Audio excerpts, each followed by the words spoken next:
Hello everyone, my name is Zenitsu and I'm back with another Digimon deck profile video. So today I'm going to be taking a look at BT07, and BT07 offers us lots of new and powerful cards to build new and exciting decks with. And in today's deck profile video, I'm going to be highlighting the Yellow Hybrid deck. Well, I guess this is Yellow Hybrid with ShineGreymon, but I digress, and the whole point of the deck is more of a chip and recovery style of deck, utilizing the tamers and hybrids to just add some extra control elements and reduce the amount of interaction that the opponent actually has with you. So without further ado, onto the deck profile. Starting off with the Digitama, I'm only going to be running 4 copies of Upamon because, well, this is the only Digitama we really need in the deck. This is acting as the primary draw engine for the deck, and it has a really good inheritable ability where when attacking once per turn, if you have 3 or fewer cards in your security, then you get to draw 1 card. So we kind of just want to wait until we get less than 3 security, or at least 3 security, so that way we could utilize this card in combination with the primary rookie of the deck, and Upamon allowing us to draw a card just helps it fuel our win condition. Next, on to the rookies, I'm going to be running 4 copies of Bokomon. So Bokomon is a pretty solid rookie for this deck to be playing because he just has lots of interaction with tamers and hybrids. So what this card is doing is, yes, it is a white Digimon, so we can't Digivolve this on top of our Digitama, but that's okay because he has a really good on-play ability where we could reveal the top 5 cards from our deck and add 1 card with hybrid in its form or 10 warriors in its type and 1 tamer card among them into our hand, and the rest go to the bottom. So this is just your stereotypical digger for any hybrid and for any tamer. And then on top of that, he also has a really powerful ability while he's on the field where during your turn, once per turn, when your tamer digivolves, then we get to gain 2 memory. So when we actually utilize iHybrids, he's going to be giving us the memory back for some of their Digivolution, making it so that our tamers are tempo efficient to even use, allowing us to climb our stages as quickly and efficiently as we possibly can, making Bokomon just an absolutely insane card for this deck to be running. And then the last rookie of the deck is going to be 4 copies of Salamon. So Salamon is going to be, well, I guess the primary rookie for the deck because it's the only yellow rookie that we're running, because this is kind of the only rookie we need. So what this card is doing is it has the very classic on delete ability. If we have 3 or fewer cards in our security, then we get to recover 1. So this is the primary card we want to use with Upamon, so that way we could swing with this card, draw a card, and then potentially recover 1 from our deck, allowing us to stay in the game while getting in some good chip damage and trying to aggress onto the opponent. Next, on to the level 4s, I'm going to be running 4 copies of Kazemon. So Kazemon is an absolutely insane card for this deck to be running because, well, this is acting similar to Lobomon, but in yellow. So what this card is doing is it allows you to use your tamer as if it was a level 3 Digimon, and that's kind of why we're running so few actual level 3 Digimon, is because we don't necessarily need level 3 Digimon because we have this ability to use our tamers as level 3 Digimon, and we have lots of really powerful tamers that we want to run in tandem with each other, so that's kind of why a card like Kazemon is just really, really good for this style of deck to be playing around with. And then the last ultimate of the deck is going to be 4 copies of Zephyrmon. So Zephyrmon is another really powerful Digimon for this deck to be running because, well, it's another hybrid for this deck to be running. So it does have the ability where you could Digivolve this from your hand on top of one of your tamers as if it was a level 3 Digimon for only 2 memory. So yes, it does have 3 different evolution conditions. You could either Digivolve it on top of a level 4 for 1, which you're probably not going to be using. You also could Digivolve this on top of a level 3 for 3, which again, you're probably not going to be utilizing. So this ability to Digivolve it for 2 on top of a tamer is just really, really important because we're going to be trying to, again, use our tamers as if they were level 3 Digimon more than our level 3 Digimon themselves. And then this card has a pretty solid when Digivolving ability, where if this card has a card with hybrid in its traits or Zoe in its Digivolution source, then all of your security Digimon get plus 3000 DP until the end of the turn, making it so whatever Digimon, if there are any Digimon in your security, are a little bit stronger, so it kind of de-incentivizes the opponent from attacking, and that's kind of the whole point, is we're just trying to figure out ways to stall out the opponent, so that way we could buy enough time to get to our win conditions. Next, on to the Ultimates, I'm going to be running 3 copies of RizeGreymon. So RizeGreymon is just an absolutely insane card for this deck to be running still, just because of how powerful this card is. So what this card is doing is he has two abilities, one native to him, one as an inheritable. So the ability that's native to him, which we're going to be using off of one of our hybrids that we just saw for our level 4s, is the when Digivolving ability, where we get to place one yellow tamer card from our hand for free, but we don't get their on-play effects. So we don't necessarily care half the time about the on-play effects, we just really want to get tamers out to the field as efficiently as we possibly can, and this is one of the best cards to do that with. And then on top of that, he has a nice inheritable ability, which is an ability we also really care about, because his inheritable ability states that while we have 3 or more yellow tamers in play, then this Digimon gains security attack +1, so it's actually allowing whatever yellow level 6 that we're going to be utilizing to deal even more damage than they normally would, trying to aggress and to close out the game as quickly and efficiently as we possibly can, just because all of our level 6s are going to be very powerful. And then the last ultimate of the deck is going to be 4 copies of Jet Sylphimon. So Jet Sylphimon is an absolutely insane card, just because, well, this is one of the best ways that we have to recover in the deck. So what this card is doing is it has the ability where when one of your Digimon with a tamer card in its Digivolution source digivolves into this card from our hand, then we get to reduce the memory cost of the Digivolution by 2. So basically, if we use this in combination with any of our level 4 hybrids that digivolved off of a tamer, it's actually going to evo for 1 instead of 3, making it the most tempo efficient level 5 that we could even think about utilizing. So just to get into our level 5, it will only cost 3 memory with a tamer just sitting on our field, because we're going to evo for 2 on top of a tamer with either of our level 4s, and then 1 into Jet Sylphimon. And then the reward for digivolving into Jet Sylphimon is her when digivolving ability. If a card with hybrid in its traits is in this Digimon's Digivolution source, then we get to recover 1. The recover 1 is just generic, it doesn't have any restrictions or limitations attached, so we could use this no matter what our security count is, making it just one of the best recovery cards we have to be working with. And then lastly, on to our megas, I'm going to be running 4 copies of ShineGreymon. So ShineGreymon is, for all intents and purposes, the control backbone of the deck because, well, we're already playing lots of tamers, so it only makes sense to play a card like ShineGreymon. So what ShineGreymon is doing is he has this when digivolving ability that's really powerful and synergizes with tamers because he gets to suspend all of the yellow tamers on our field, and then for each tamer we suspend this way, we get to activate the following ability to have one of the opponent's Digimon get its DP reduced by 4,000 till the end of the turn. So this is just a very powerful ability because the more tamers you have, the more instances of this ability you get, and you could do multiple different things with this to stack it on one really powerful Digimon and try to delete it that way, or you could use this to basically machine gun their field down and use it on multiple different Digimon. So this is just a very powerful control type tool for the deck to be working with, and then on top of that, this card is a really powerful card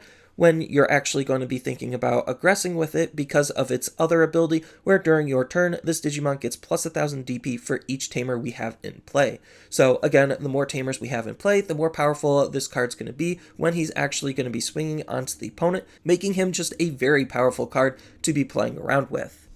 And then the last level 6 of the deck is going to be 2 copies of Kazemon. So Kazemon is another really powerful card for this deck to be playing around with. No, this doesn't really have any interaction with Tamer, but we're using this more so for some extra recovery on the defense and some extra security damage on the offense. So this is just a very powerful card to be playing around with generically for yellow. So what this card is doing specifically is he has a when digivolving ability where if we have 3 cards or more in our security stack, then we get to gain 2 memory, basically making him cost 3 instead of 5, which is rather tempo efficient. And then on top of that, he also has the other ability where if we have 2 or fewer cards in our security, then we get to recover 1 until we have 3 cards in our security stack. So the lower our security stack was when we digivolved into him, the more powerful this when digivolving ability has to allow us to recover all the way back up to 3. And that's kind of the whole point of the deck, is to try to stall out the opponent and chip them to death. So this is just a really good card when our security is low to try to recover as much as we humanly possibly can to keep us in the game as long as we possibly can. Because he also has another really good ability where during your turn, while we have 3 or more cards in our security, then this Digimon gains security attack +1. So when we have a good amount in our security, then we could just deal extra damage onto the opponent, trying to further enforce that chip style approach where we just want to stall them out and deal as much damage as we possibly can, as quickly and efficiently as we possibly can, and this is a good kind of card to fit that type of gameplay. And then the last mega of the deck is going to be the only level 7 of the deck, and that's going to be 2 copies of Susanomon. So Susanomon is an absolutely insane card to be playing around with. He does have a rainbow evolution, so we can use him in yellow because he could digivolve basically off of anything, and he has some very powerful stats and abilities. But what we're actually trying to utilize him for is more of a good game finisher to try to, again, deal as much damage as quickly and efficiently as we possibly can. So he has just a really good ability that helps us play the card alternatively in case we don't want to digivolve him on top of one of our level 6s, where we get to place a total of 10 tamers or Digimon with hybrid in its form from our hand or trash to the bottom of our deck in any order to digivolve this card from our hand on top of one of our tamers as if our tamer was a level 6 Digimon. So this is just really powerful because it's acting like a hybrid where we could just digivolve it on top of a tamer if we really wanted to, and then try to close out the game with it that way. So it's just very, very powerful because of the alternative way on how we could play the card, making it so we don't need to use up our level 6s as often as we need to, because sometimes we just need to sit on our level 6s and have them do lots of work themselves. And then on top of that, he has 2 very powerful abilities. His first ability is security attack +2, so when he swings, he's going to break 3 security, assuming he lives through all of that security checks, but that's still just very, very powerful and a lot of security to check through all at once. And then on top of that, he has a very powerful when digivolving ability where we get to delete one of the opponent's Digimon. So he's just another really good generic control tool with that ability to just remove threats off of the field. Next, on to the options, I'm going to be running 1 copy of Reinforced Memory Boost because this card is still just that good that we still want to run it at 1 copy. So what this card is doing is it has the main ability to allow us to check the top 2 cards of our security and then put one into our hand and the other into our security. So it's just a really good card at, again, trying to stall out the game and rig our own security. And then it has the delay ability to gain us 3 memory at a later turn when we need it, with the security ability to put itself onto the battlefield to use the delay ability at worst. And then the last option of the deck is going to be 3 copies of Wyvern's Breath. So Wyvern's Breath is, for all intents and purposes, the Gaia Force of the deck. It's just the big hard removal option card. We're mostly wanting this to be in our security because its security ability activates its main, and its main ability is still just very, very powerful to be able to deal with a lot of potential different threats because we get to reduce one of the opponent's Digimon by 15,000 DP, hopefully deleting it.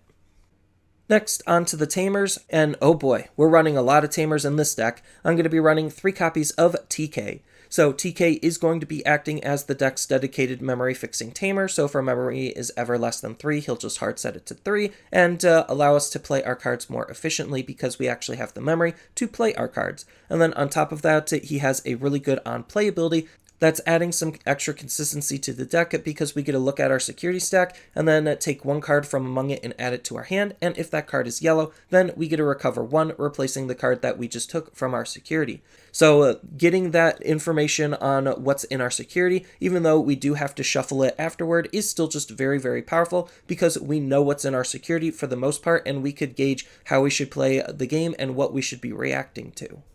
Next, I'm going to be running 3 copies of Kari. So Kari is just a really powerful tamer for this deck because of her ability where at the start of your turn, if you have 3 or fewer cards in your security, then we get to gain 1 memory. So just this card alone already de-incentivizes the opponent from trying to deal damage to our security, but they're eventually going to have to deal damage to our security if they're going to want to win the game, allowing us to use Kari's ability to gain some additional memory and make some very powerful plays with all of that additional memory, especially if we have multiple Karis on the field, stacking, giving us just an insane amount of memory to be working with. And speaking of gaining lots of additional memory potentially and de-incentivizing the opponent from doing specific actions, I'm going to be running 3 copies of TK and Kari. So this is the duo tamer that has the ability where at the start of the turn, if we have fewer cards in our security than the opponent's, then we get to gain 2 memory. So just more memory gain, and then it has a nice little control element to it where during your turn, when one of our yellow Digimon attacks, we could suspend this tamer to give one of the opponent's Digimon minus 1000 DP for the turn.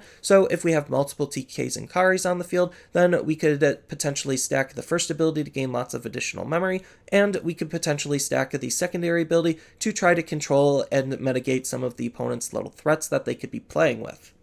Next, I'm going to be running 4 copies of Zoe. So Zoe is just another really powerful and really important card for this deck to be running because of what this card is doing. So unlike a lot of the other tamers, she's a tamer with an inheritable ability, so when we use our hybrids, they at least get some additional abilities off. And then to compensate for that, she actually has the security ability to play her for free on the top half of her card, so she's still acting very similar to a lot of your other tamers. But what this tamer is doing is she has an on-play ability where we get to search our security stack for a card with hybrid or 10 warriors in its traits, reveal it and add it to our hand, and then if we do, then we get to recover. So she's just another consistency tool for the deck to ensure that we could try to find our hybrids, and she's acting very similar to TK, just without the memory gain potential. But that's okay because she's a slightly more efficient tamer to hard play, and she also has the inheritable ability where during the opponent's turn, all of our security Digimon get plus 3000 DP, so if there are any Digimon in our security, then they're going to be even more threatening than the opponent might want them to be. And then the last tamer of the deck is going to be 2 copies of TK from the starter deck, and well, this is just a very basic generic tamer that we want to play just because he has a very low play cost. So that's the primary reason why we want to run TK. You could use some other tamers if you really wanted to, depending on what tamer lineup you actually want, but I think TK just costing 2 is really good, especially since he kind of has a little bit of synergy with the deck because of his ability where during the opponent's turn, all of our security Digimon get plus 2000 DP, so we could combine this with our Zoe, we could combine this with some of our hybrids to make it so that whatever Digimon in our security are going to be very, very powerful and potentially very, very dangerous for the opponent to attack into. So it is just all a de-incentivization tool to try to keep the opponent from attacking so we could stall them out and chip them out the best to our abilities. And then there's still just a whole bunch of room for customization in the deck, all depending on what you want to gain out of the deck. So you could think about splashing in a little bit of purple because we could change our rookie lineup to do something a little bit different, utilizing Demi-Meramon's on delete ability as a really good way to incentivize us for digging through our deck, so that way we could set up our hand and trash a little bit better, and we do have some really aggressive level 3 purple Digimon we could be working with, like Elecmon or Tapirmon, to try to just utilize their on-delete abilities in some very aggressive ways, or we could even use tech cards like Kazemon to try to just sit on the field and shut the opponent out of particular actions. Then if we are playing around with a purple package, we could even include the purple Kari Kamiya, even though yes, she's a purple tamer and a lot of the cards that we're looking for are interacting with yellow tamers, she still just has a very powerful ability to try to de-incentivize the opponent from attacking our security because she is going to gain us a memory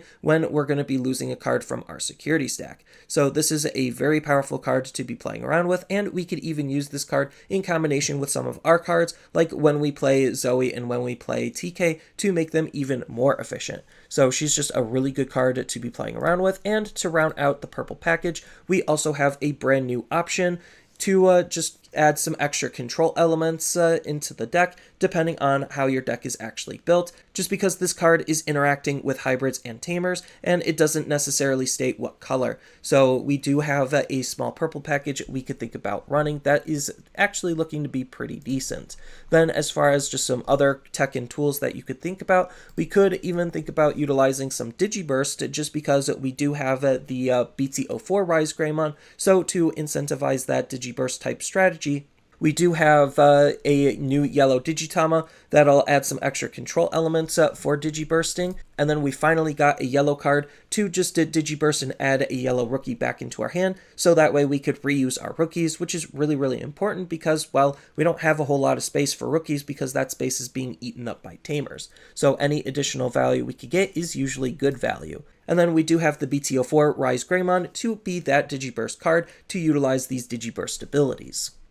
But as far as just some other generic really good tech and tools, we do have Patamon from BT01 to think about because this is digging for yellow tamers and it has the powerful ability to add all of the yellow tamers he's revealing off of the top 4 to our hand, so that way we could try to find our tamers as efficiently and quickly as we possibly can for Susanomon. And then we do just have the classic Bushi Agumon to be thinking about, just because, well, Bushi for game is still just a thing, just because Rush is very, very powerful, and we could gain lots of additional memory relatively easily in this deck because of all of our tamers. Then some alternative megas to think about depending on how you want to change up the deck and what fits your playstyle best. We do have Seraphimon as just another really good generic recovery tool if you want to take that direction with the deck, on top of him giving himself Security Tech Plus. So again, it's just fitting into that chip style of strategy where we're trying to keep our security as healthy as possible while dealing as much damage to the opponent as efficiently as possible. The only downside, he is a little bit weaker on the DP department, but